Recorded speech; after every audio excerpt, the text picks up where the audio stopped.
Hello दोस्तों, आपका बंधु क्लासेस में एक बार फिर से स्वागत है।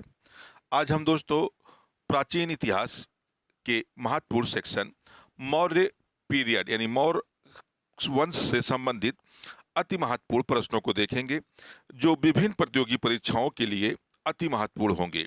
खासतौर पर उत्तर प्रदेश टीजीटी, पीजीटी और एमपी ग्रेड फर्स्ट वर्ग के लिए, और जो विद्यार्थी झारखंड पीजीटी देने के लिए तैयारी कर रहे हैं उनके लिए यह वीडियो अति महत्वपूर्ण होगा। वीडियो पर जो भी दोस्त नए जुड़े हों वह चैनल को सब्सक्राइब कर लें और बेल आइकन का बटन जरूर प्रेस कर लें, जिससे मेरा आने वाला प्रत्येक वीडियो का नोटिफिकेशन आपको मिलता रहे। तो आइए पहला क्वेश्चन देखते हैं। मौर्य वंश के संस्थापक कौन थे? आपके सामने विकल्प अशोक, बिंबिसार, बिंदुसार या चंद्रगुप्त मौर्य। तो आपका राइट आंसर हो जाएगा डी, यानी जो मौर्य वंश थी इसकी स्थापना चंद्रगुप्त मौर्य ने की थी 319 बीसी में। 319 बीसी में चंद्रगुप्त मौर्य द्वारा एक साम्राज्य की स्थापना की गई जिसका नाम था मौर्य वंश। नेक्स्ट क्वेश्चन देखते हैं।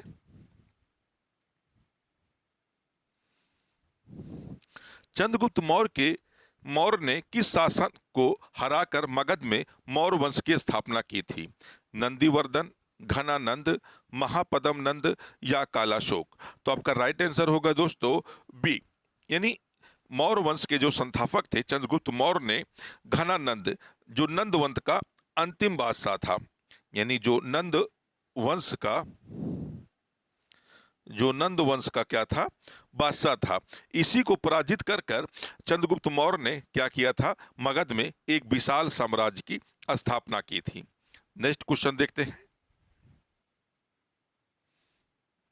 निम्नलिखित में से कौन सा कथन गलत है? चंद्रगुप्त मौर्य ने सिंधु नदी के किनारे सेलुकस को पराजित किया था। दूसरा कथन है सेलुकस ने चंद्रगुप्त मौर्य को एरियाना का क्षेत्र दिया। चंद्रगुप्त मौर्य ने सेल्यूकस को 500 हाथी उपहार स्वरूप दिए थे। या चंद्रगुप्त मौर्य को देवानंपरी की उपाधि से विभूषित किया गया था। तो इसमें पूछ रहा है कौन सा कथन सही नहीं है, तो आपका राइट आंसर होगा डी, क्योंकि जो देवानंदपुरी की उपाधि थी या चंद्रगुप्त मौर्य की ना होकर या किसकी उपाधि थी, अशोक की थी। यानी जो यह उपाधि थी यह किसकी थी, अशोक बादशाह की यह उपाधि थी। तो इसके माने आपका आंसर क्या गलत हो जाएगा, डी हो जाएगा, क्योंकि सेंटेंस में दिया हुआ है कि चंद्रगुप्त मौर्य को देवानंपरी कहा जाता था, जबकि यह चंद्रगुप्त मौर्य को ना कहकर अशोक को कहा जाता था। बाकी ये कहा गया है एपी एरियाना का जो प्रांत है वह दहेज के रूप में चंद्रगुप्त मौर्य को सेल्यूकस द्वारा पराजित किया गया था, और इसके बदले में चंद्रगुप्त मौर्य ने सेल्यूकस को 500 हाथियों का एक उपहार गिफ्ट दिया था। नेक्स्ट क्वेश्चन देखते हैं। सेंड्रोकोटस से चंद्रगुप्त मौर्य की पहचान किसने की थी? William Jones, B Smith, R K Mukherjee या डी आर भंडारकर। तो आपका राइट आंसर हो जाएगा ए, विलियम जोन्स।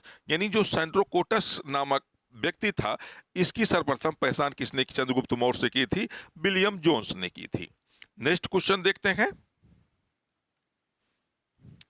चंद्रगुप्त मौर्य ने किस जैनी गुरु से जैन धर्म की शिक्षा ली थी?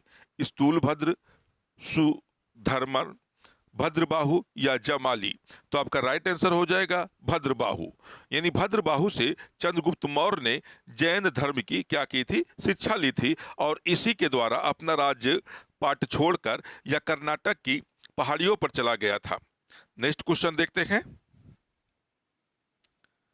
मेगस्थनीज किसका राजदूत था? डाइमेकस, सेलुकस निकेटर, अशोक, बृहद्रथ। तो आपका राइट आंसर हो जाएगा दोस्तों बी, यानी सेलुकस निकेटर। कहा जाता है 305 ईसा पूर्व में यानी चंद्रगुप्त मौर्य और सेलुकस के मध्य एक युद्ध होता है जिसमें सेलुकस पराजित होता है, और आपस में एक चंद्रगुप्त मौर्य और सेलुकस के मध्य एक संधि हो जाती है, और इसी संधि के माध्यम से सेलुकस निकेटर द्वारा मेगास्थनीज दरबार में एक राजदूत भेजा जाता है जिसका नाम क्या होता है, मेगास्थनीज नाम होता है। नेक्स्ट क्वेश्चन देखते हैं। मेगास्थनीज किसके दरबार में रहता था? चंद्रगुप्त मौर्य, बिंदुसार, अशोक या बृहद्रथ? तो आपका राइट आंसर हो जाएगा दोस्तों ए, चंद्रगुप्त मौर्य। नेक्स्ट क्वेश्चन देखते हैं। इंडिका के लेखक कौन है? डाइमेकस, आर्यभट्ट, मेगास्थनीज या एथिनियस? तो आपका राइट आंसर हो जाएगा दोस्तों सी, मेगास्थनीज। यानी इंडिका नामक पुस्तक जो है या किसके द्वारा लिखी गई है? तो मेगास्थनीज के द्वारा यह पुस्तक लिखी गई है। आइए अगला क्वेश्चन देखते हैं। चंद्रगुप्त मौर्य और सेलुकस निकेटर के बीच हुए युद्ध का वर्णन किसकी पुस्तक में मिलता है? पारणी की, चाणक्य की, अरस्तु की या एपियानस की? तो आपका राइट आंसर हो जाएगा डी, यानी चंद्रगुप्त मौर्य और सेलुकस के मध्य जो युद्ध हुआ था, सिर्फ एक ही किताब यानी एपियानस की एक किताब है, इसी में क्या हुआ है इसका वर्णन किया गया है। अदरवाइज इसका वर्णन हमें कहीं नहीं मिलता है। नेक्स्ट क्वेश्चन देखते हैं। मेगास्थनीज ने भारतीय समाज को कितनी श्रेणियों में विभाजित किया था? 4, 5, 6 या 7? तो आपका राइट आंसर हो जाएगा 7, यानी मेगास्थनीज जो है यहाँ पर जब सेल्यूकस निकेटर का राजदूत बनकर आया था तो उसने एक किताब लिखी इंडिका, और इसी इंडिका में पाटलिपुत्र के प्रशासन संबंधी जानकारी मिलती है, और इसी इंडिका में मेगास्थनीज ने भारतीय समाज को कितनी श्रेणियों में विभाजित किया था? 7 श्रेणियों में विभाजित किया था। नेक्स्ट क्वेश्चन देखते हैं। मुद्रा राक्षस के लेखक कौन थे? विशाखदत्त, कालिदास, चाणक्य या पाणिनि? तो आपका राइट आंसर हो जाएगा विशाखदत्त। यानी विशाखदत्त जो है मुद्रा राक्षस की रचना की थी, और इसी मुद्रा राक्षस में हमें मौर्य प्रशासन, मौर्य राजनीति के बारे में विस्तृत जानकारी प्राप्त होती है। नेक्स्ट क्वेश्चन देखते हैं। किस मौर्य शासक ने पूरे उत्तर भारत पर पहली बार अपना आधिपत्य स्थापित किया था? अशोक, बिंबिसार, बिंदुसार या चंद्रगुप्त मौर्य? तो आपका राइट आंसर होगा डी, यानी चंद्रगुप्त मौर्य। नेक्स्ट क्वेश्चन देखते हैं। किस मौर्य शासक को अमित्रघात के नाम से भी जाना जाता है? चंद्रगुप्त मौर्य, बिंदुसार, अशोक या बृहद्रथ? तो आपका राइट आंसर हो जाएगा दोस्तों बी, यानी बिंदुसार को अन्य नाम यानी अमित्रघात के नाम से भी जाना जाता है। नेक्स्ट क्वेश्चन देखते हैं। वायु पुराण में किस मौर्य शासक को भद्रशार कहा गया है? अशोक, बिंबिसार, बिंदुसार या चंद्रगुप्त मौर्य? तो आपका राइट आंसर हो जाएगा दोस्तों बी, बिंबिसार। यानी वायु पुराण में बिंबिसार को भद्रशार के नाम से, यानी बिंदुसार का जो नाम मिलता है वह भद्रशार के नाम से मिलता है। नेक्स्ट क्वेश्चन देखते हैं। डाइमेकस किसके दरबार में आया था? चंद्रगुप्त मौर्य, बिंदुसार, अशोक या बृहद्रथ? तो आपका राइट आंसर होगा दोस्तों बी, यानी बिंदुसार के दरबार में। नेक्स्ट क्वेश्चन देखते हैं।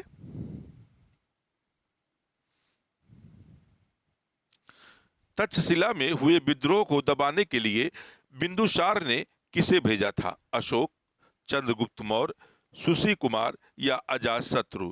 तो आपका राइट आंसर हो जाएगा दोस्तों ए, अशोक को। यानी जो तक्षशिला में विद्रोह हुआ था उसे दबाने के लिए बादशाह बिंदुसार ने अपने पुत्र अशोक को वहां गवर्नर के रूप में भेजा था। नेक्स्ट क्वेश्चन देखते हैं।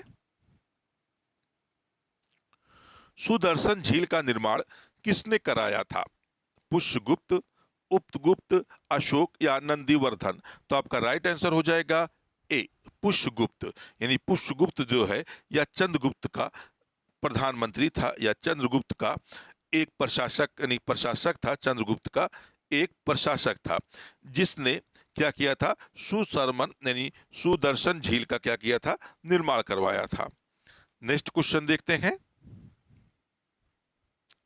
राजगद्दी पर बैठने के समय अशोक कहाँ का राज्यपाल था?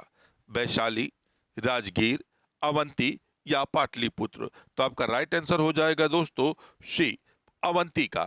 यानी गद्दी पर बैठने से पूर्व अशोक जो है अवंती का राज्यपाल था। नेक्स्ट क्वेश्चन देखते हैं। डियानीसियस नामक राजदूत किस मौर्य शासक के दरबार में आया था? अशोक, चंद्रगुप्त मौर्य, सुसीम या अजातशत्रु? तो आपका राइट आंसर होगा ए, अशोक। यानी जो डियानिसियस जो नामक राजदूत था, यह अशोक के दरबार में भारत आया था। नेक्स्ट क्वेश्चन देखते हैं। किस बौद्ध भिक्षु ने अशोक को बौद्ध धर्म की शिक्षा दी थी? नागसेन, उपगुप्त, वसुमित्र या अश्वघोष? तो आपका राइट आंसर होगा दोस्तों बी, यानी उपगुप्त। उपगुप्त नामक बौद्ध भिक्षु ने अशोक को बौद्ध धर्म की शिक्षा दी थी। नेक्स्ट क्वेश्चन देखते हैं।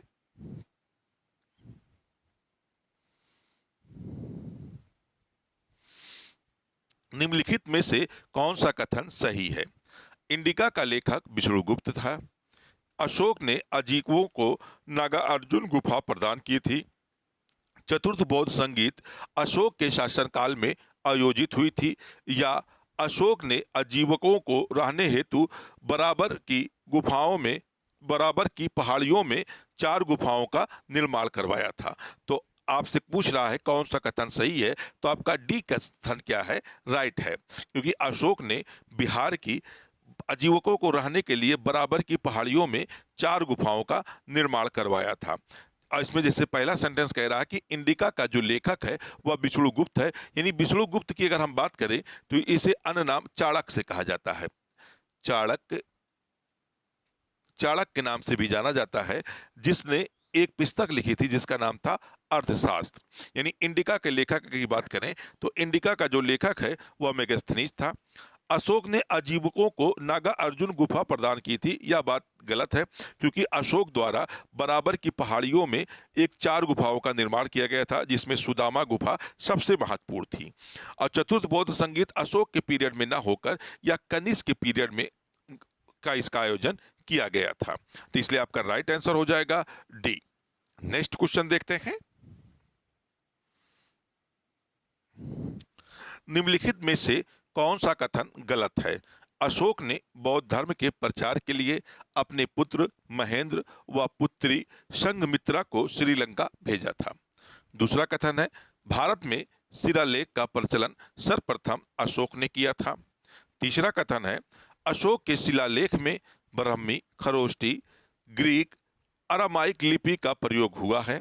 चौथा कथन है भारत में पाए गए अशोक के शिलालेखों में अधिकतर पाली और संस्कृत भाषा का प्रयोग हुआ है। तो इसमें पूछ रहा है कि आपका इनमें से कौन सा कथन गलत है, तो आपका राइट आंसर होगा डी, यानी भारत में जो पाए गए अशोक के शिलालेख पाए गए हैं उस पे अधिकतर में क्या है, प्राकृतिक भाषाओं का इस्तेमाल किया गया है। किसी किसी अभिलेख में ब्राह्मी, खरोष्टी या अलामाइक लिपियों का भी प्रयोग किया गया है। तो इसलिए आपका राइट आंसर हो जाएगा डी, यानी जो डी वाला सेंटेंस है वह क्या दिया हुआ है, गलत दिया हुआ है। इसमें पाली और संस्कृत भाषा का कह रहा है, जबकि यह प्राकृतिक भाषा का सर्वाधिक प्रयोग अशोक के अभिलेखों में मिलता है।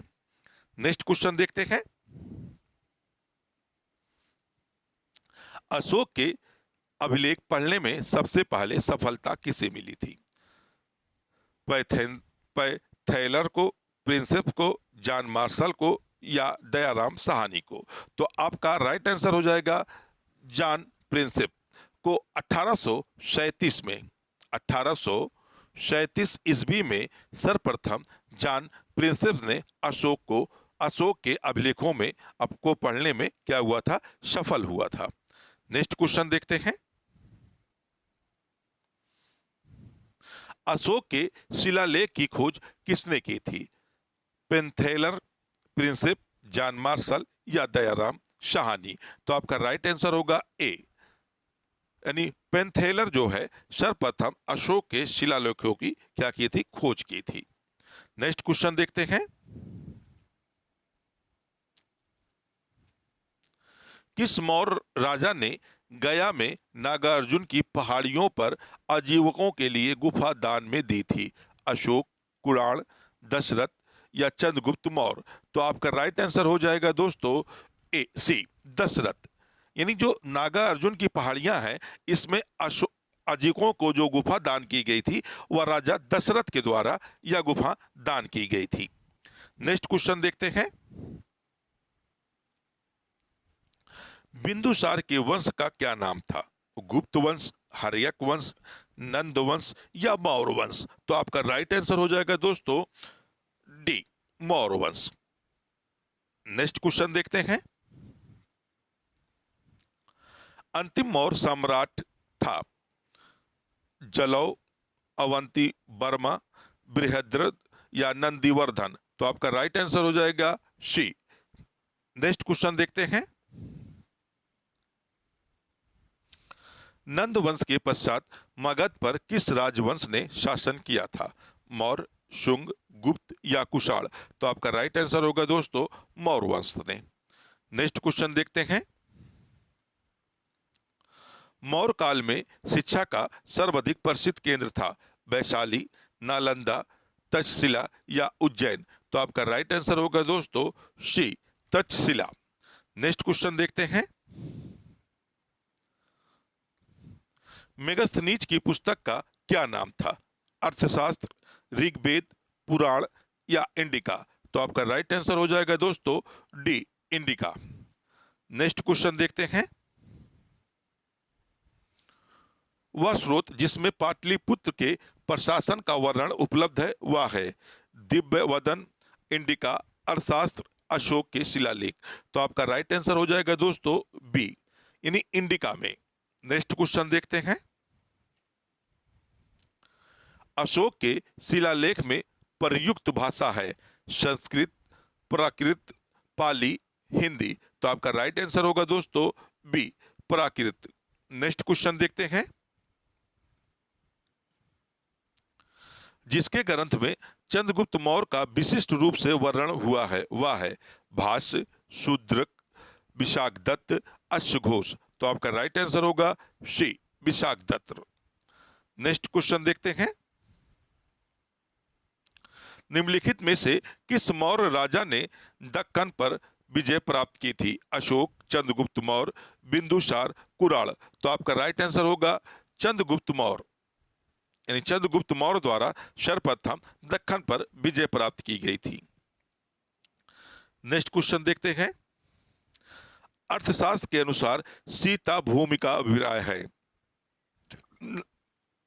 न जोते जाने वाली अनुपयोगी भूमि, ब्राह्मणों को स्वामित्व वाली भूमि, जनजातियों द्वारा जोती जाने वाली भूमि या वनीय भूमि? तो आपका राइट आंसर हो जाएगा सी, यानी जनजातियों द्वारा जो जोती जाने वाली भूमि थी उसे क्या कहा जाता था? सीता कहा जाता था। नेक्स्ट क्वेश्चन देखते हैं। कौटिल्य के अर्थशास्त्र में किस पहलू पर प्रकाश डाला गया है? आर्थिक जीवन, राजनीतिक नीतियां, धार्मिक जीवन या सामाजिक जीवन? तो आपका राइट आंसर होगा दोस्तों बी, यानी राजनीतिक। यानी जो अर्थशास्त्र है इस पर किस टॉपिक पर यह विषय लिखा गया है? तो राजनीतिक नीतियों पर यह विषय मेरी किताब जो है लिखी गई है। नेक्स्ट क्वेश्चन देखते हैं। अशोक के किस शिलालेख में पशु बलि की निंदा की गई है? पहले शिलालेख में, दूसरे शिलालेख में, तीसरे शिलालेख में या चौथे शिलालेख में? तो आपका राइट आंसर हो जाएगा दोस्तों ए, यानी पहले शिलालेख में अशोक के द्वारा पशु बलि की क्या की गई है? निंदा की गई है। नेक्स्ट क्वेश्चन देखते हैं। अशोक के किस शिलालेख में आत्मनियंत्रण की शिक्षा दी गई है? तीसरे शिलालेख में, चौथे शिलालेख में, पांचवें शिलालेख में या छठे शिलालेख में? तो आपका राइट आंसर हो जाएगा डी, छठे शिलालेख में अशोक द्वारा क्या है? आत्मनियंत्रण की शिक्षा दी गई है। नेक्स्ट क्वेश्चन देखते हैं। अशोक के किस शिलालेख में धम्म की व्याख्या की गई है? 10वां, 11वां, 12वां या 13वां? तो आपका राइट आंसर होगा दोस्तों बी, 11वें, यानी 11वें शिलालेख में धम्म की क्या की गई है? व्याख्या की गई है। नेक्स्ट क्वेश्चन देखते हैं। अशोक के 13वें शिलालेख में किस बात का वर्णन किया गया है? धम्म का, अशोक द्वारा की गई तीर्थ यात्राओं का, कलिंग युद्ध का या चंद्रगुप्त का हृदय परिवर्तन का? तो आपका राइट आंसर हो जाएगा दोस्तों सी, यानी कलिंग युद्ध का जो विस्तृत वर्णन अशोक के द्वारा किया गया है वह किस में किया गया है? अपने 13वें शिलालेख में किया गया है। तो आपको दोस्तों यह वीडियो कैसा लगा आप हमें कमेंट बॉक्स में बताएंगे और हमारे चैनल को शेयर, लाइक और सब्सक्राइब करना ना भूलेंगे दोस्तों। तो फिर मिलते हैं किसी अन्य वीडियो के साथ, जब तक के लिए धन्यवाद।